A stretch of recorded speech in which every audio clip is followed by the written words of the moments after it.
Miguel Rafael Martos Sanchez, plus connu sous le nom de Raphaël, est l'un des artistes espagnols les plus célèbres et un symbole dans le domaine des ballades mélodiques et romantiques.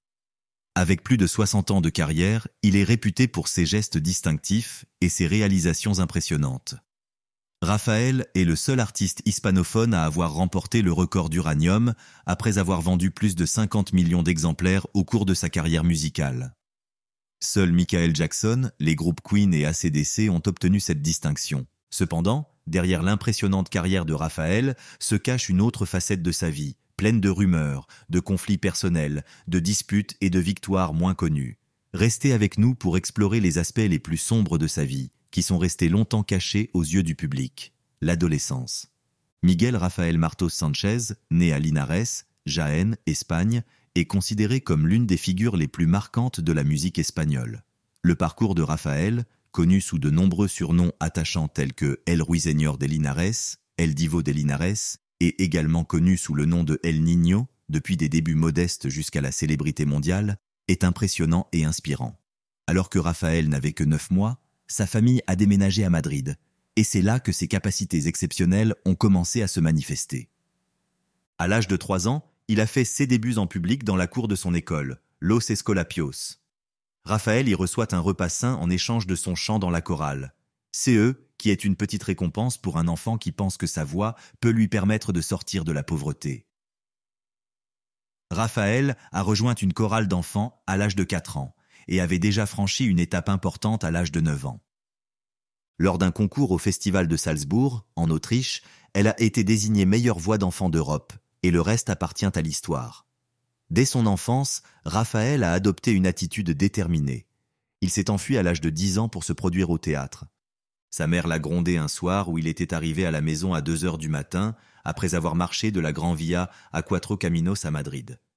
Le jeune Raphaël a poursuivi en disant que, bien qu'il ait eu un mauvais départ avec sa mère, il serait un artiste et continuerait à fréquenter le théâtre, jetant ainsi les bases de sa carrière exceptionnelle. Raphaël est né dans une famille modeste où ses parents étaient Rafaela Sanchez, qui aimait chanter en privé, et Francisco Martos, qui était ferrallista. La famille de Raphaël l'a aidé à développer son talent malgré sa condition modeste. 2 de ses plus grandes idoles, le légendaire chanteur américain Elvis Presley et la célèbre diva française Édith Piaf, ont été ses premières influences. Le 6 octobre 2014, Raphaël a révélé son intention d'enregistrer des duos posthumes avec ces 2 grands artistes, dans un hommage émouvant à ses influences. Les enregistrements originaux. Raphaël a commencé sa carrière professionnelle dans l'industrie musicale en travaillant pour Philips, une maison de disques néerlandaise. Il a converti le PH du nom de l'entreprise en Raphaël pour se différencier et créer une identité unique. Son approche particulière de la musique est évidente dans ses premiers singles, tels que Te voy a contar mi vida et A pesar de todo. Raphaël a toujours été connu pour son style dramatique et théâtral. Ses interprétations ont une grande qualité émotionnelle, car il ne se contente pas de chanter, mais il interprète chaque chanson avec beaucoup de théâtralité. Ce geste complexe et ses mouvements expressifs soulignent la présence de Raphaël sur scène. Il ajoute souvent une touche personnelle en improvisant des paroles adaptées au public local, en incorporant des costumes de paysans latino-américains et en dansant des danses folkloriques. Il lui arrive même de briser un miroir ou d'imiter les mouvements d'un danseur de flamenco ou d'un torero. C'est eux qui contribuent à créer son personnage de scène distinctif et dynamique. Dès le début de sa carrière, Raphaël a fait preuve d'un registre vocal impressionnant, utilisant souvent une approche vocale de type chorus dans certaines de ses chansons. De Benidorm et l'Eurovision à la célébrité mondiale. Raphaël a saisi sa chance au festival de Benidorm au début des années 1960, où ses performances puissantes ont captivé le public dans toute l'Europe. Les critiques ont dit que chacun de ses concerts semblait être le premier et le dernier de sa vie, ce qui témoigne de son grand dévouement à son art. Raphaël a exprimé sa gratitude envers ses fans en déclarant « Je suis reconnaissant envers le public. Je suis ce que je suis grâce à eux. Comment ne pas donner tout ce que je peux à chaque représentation ?»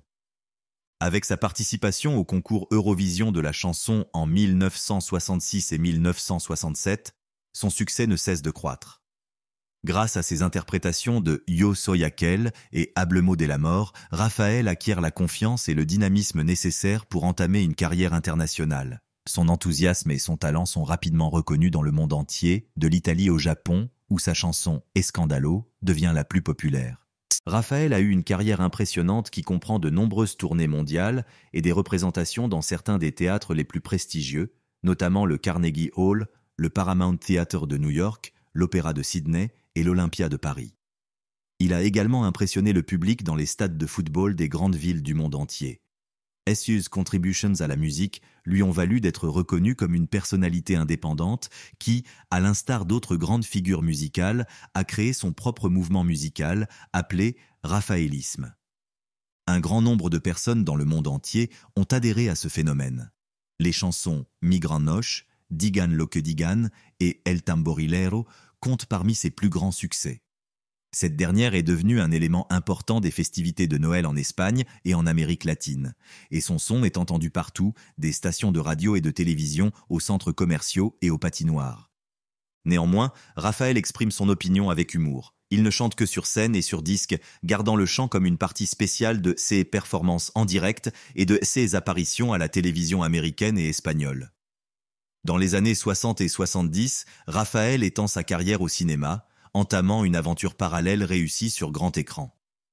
En 1966, il fait 16 débuts au cinéma dans le film Cuando tú no estás, réalisé par Mario Camus. Ensuite, Camus met en scène la pièce de théâtre Al ponerse el sol. En Argentine, il joue le rôle principal dans le film Digan lo que digan en 1868.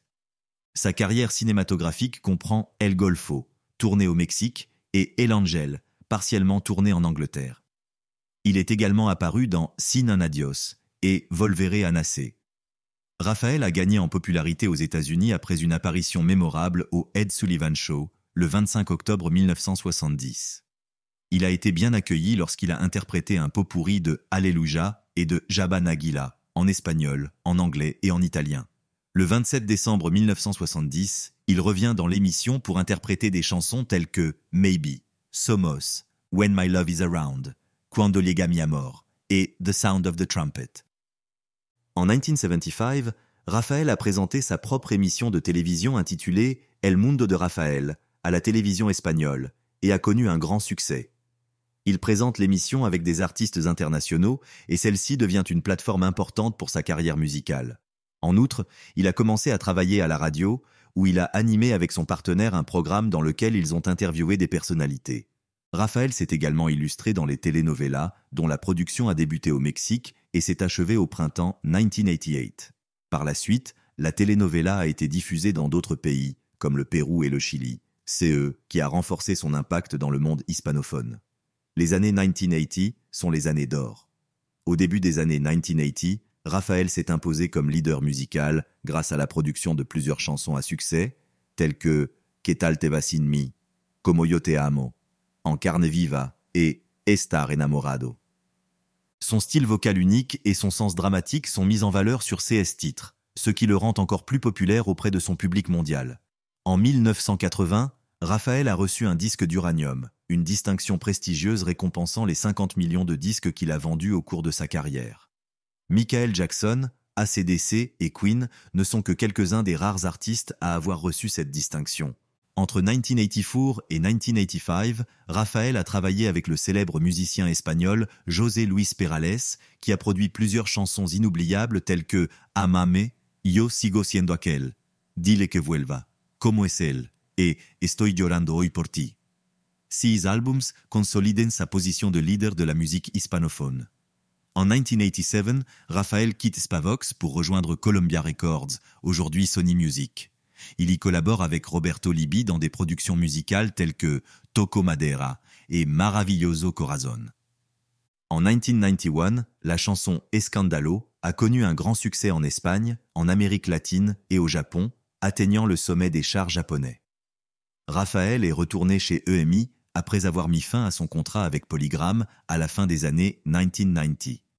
En 1898, il a publié son premier livre de mémoire intitulé I Mañana Que, dans lequel il a raconté son enfance jusqu'à son mariage en 1972, donnant à ses fans une meilleure compréhension de sa vie personnelle et de ses expériences. Quel organe Raphaël a-t-il reçu en don ?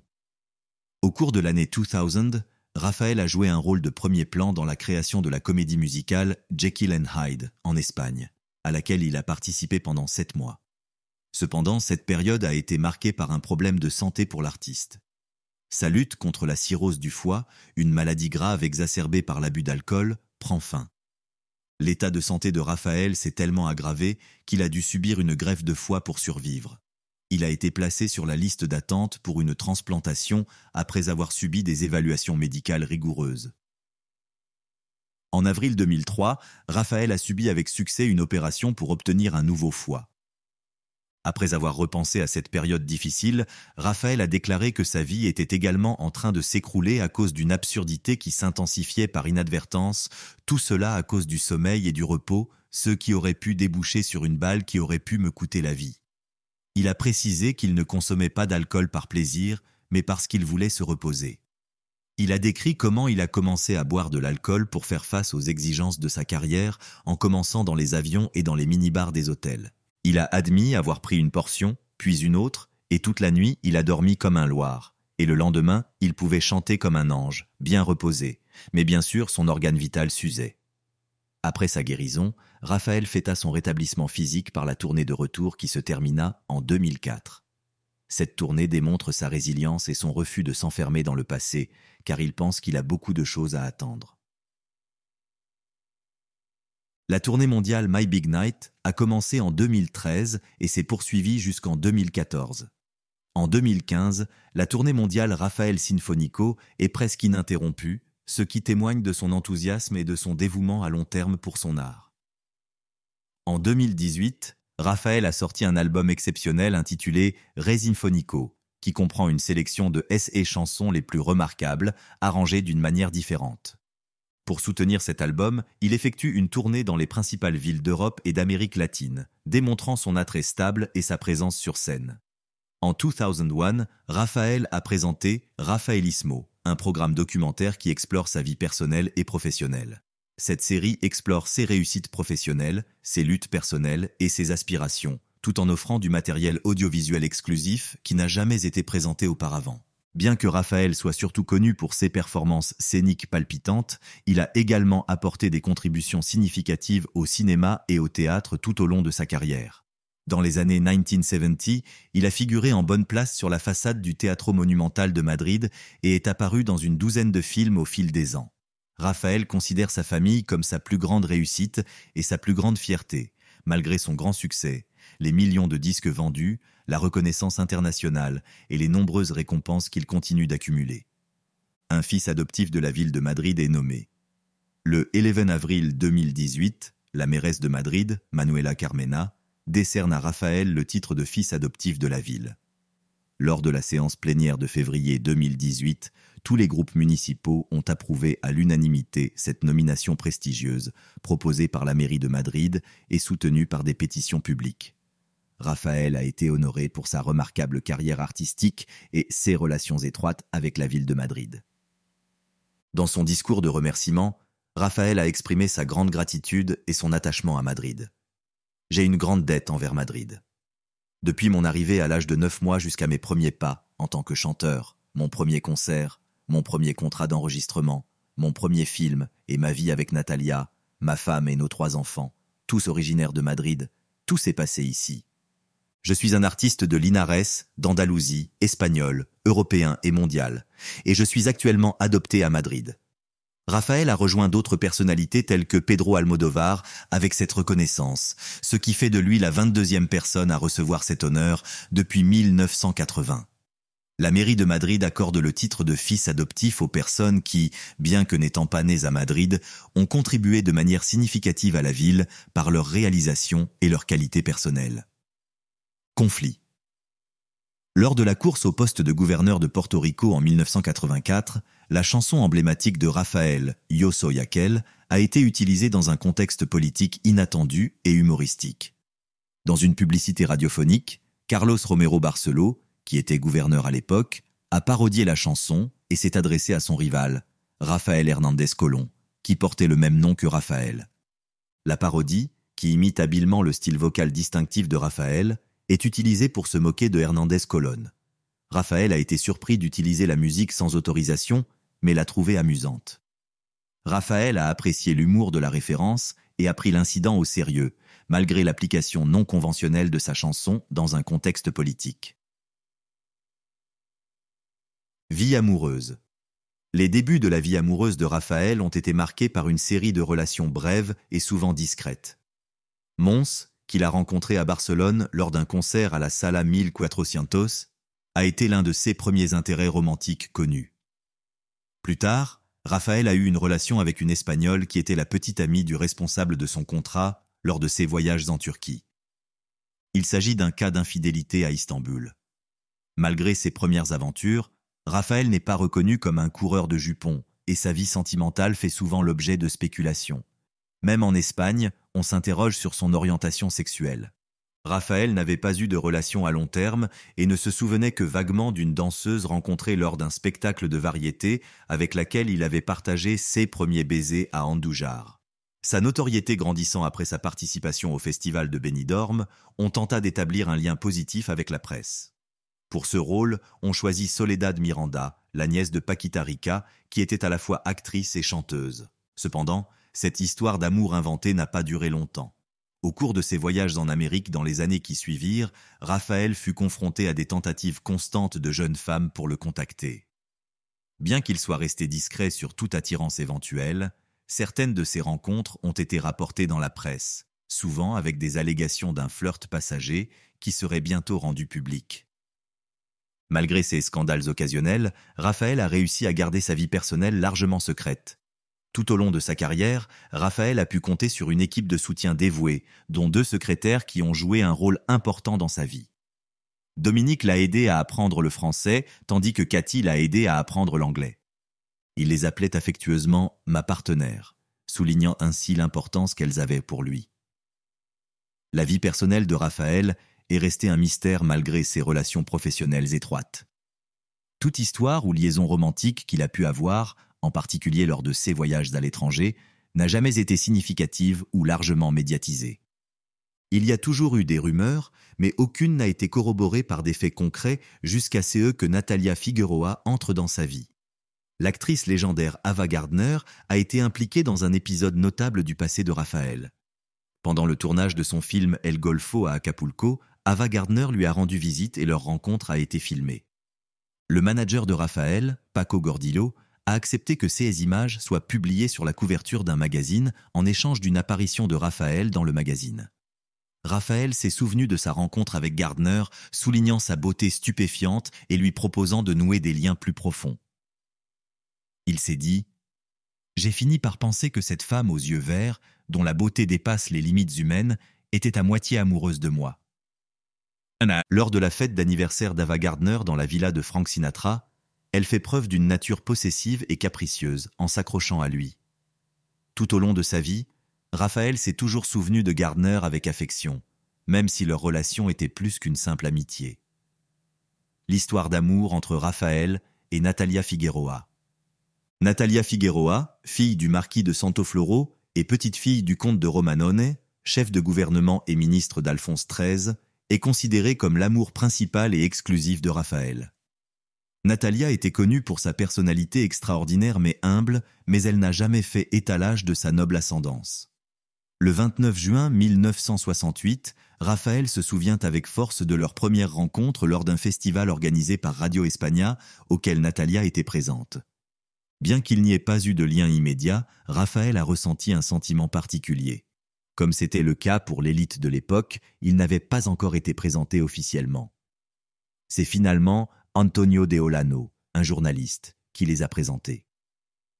La relation amoureuse de Natalia avait fait l'objet de nombreux débats, mais gagner l'approbation du père de Natalia, qui s'était d'abord opposé à l'union, constituait un défi de taille. La tension s'est apaisée, et la bénédiction du père a été obtenue grâce à une conversation cruciale chez le marquis de Santofloro. Les obstacles n'ont pas manqué sur le chemin de leur union. Leur amour a persisté malgré les obstacles initiaux dus à leur position sociale différente. Raphaël et Natalia se sont mariés 4 ans après leur première rencontre, avec l'approbation du père de Natalia, le marquis Agustín Figueroa, concrétisant ainsi leur engagement l'un envers l'autre. Le couple souhaitait garder le secret sur son mariage, car il voulait une cérémonie privée à laquelle seuls ses proches pourraient assister. Bien qu'ils aient essayé de garder les détails secrets, des journalistes ont réussi à découvrir le lieu et la date de la cérémonie. En 1972, le 14 juillet.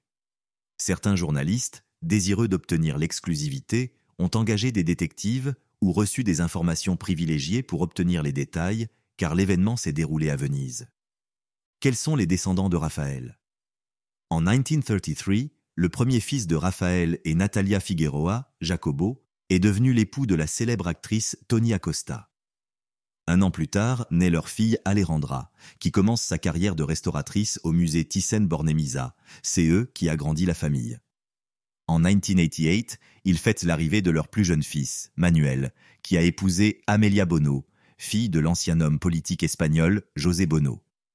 Raphaël et Natalia sont toujours heureux en ménage et sont fiers d'être les grands-parents de 8 magnifiques petits-enfants 20 ans après leur mariage. Raphaël donne quelques conseils sincères lorsque quelqu'un lui demande le secret de leur longue relation. Tout d'abord, il est essentiel de se sentir très aimé par soi-même. Ensuite, il est important d'avoir de la patience, car chacun a ses propres humeurs. Chaque jour commence par de l'affection en saluant avec gentillesse. En cas de désagrément, vous terminez la journée par un bonjour d'adieu. C'est ainsi que l'on maintient une relation harmonieuse. Raphaël a eu une carrière réussie, pleine de récompenses et de succès. Mais sa lutte contre l'hépatite en 1985 a été un épisode important et choquant de sa vie. Cette maladie, qui n'a pas été diagnostiquée pendant un certain temps, a eu un impact négatif sur sa carrière dynamique. Malgré cela, Raphaël s'est distingué par sa résilience et sa détermination. En 2003, il a reçu une greffe de foie qui l'a sauvé de la mort, ce qui a constitué un tournant majeur dans sa vie, lui permettant de continuer à vivre et à se produire avec vitalité. Raphaël n'a pas l'intention de prendre sa retraite maintenant qu'il a atteint les 80 ans. Son attrait durable s'étend sur 3 générations, ce qui fait de lui une légende vivante. Lorsqu'il repense à sa carrière, Raphaël souligne les obstacles qu'il a rencontrés et le travail acharné qu'il a dû fournir pour parvenir à son succès. « La vie n'a jamais été facile pour moi. Je n'ai reçu aucun cadeau de qui que ce soit. Il m'a fallu beaucoup d'efforts pour y arriver. Une phrase de Paco Umbral s'applique parfaitement à ma carrière. Raphaël est le seul artiste fait main qu'il nous reste, a-t-il déclaré, soulignant la persévérance et l'effort personnel qui ont caractérisé sa remarquable carrière.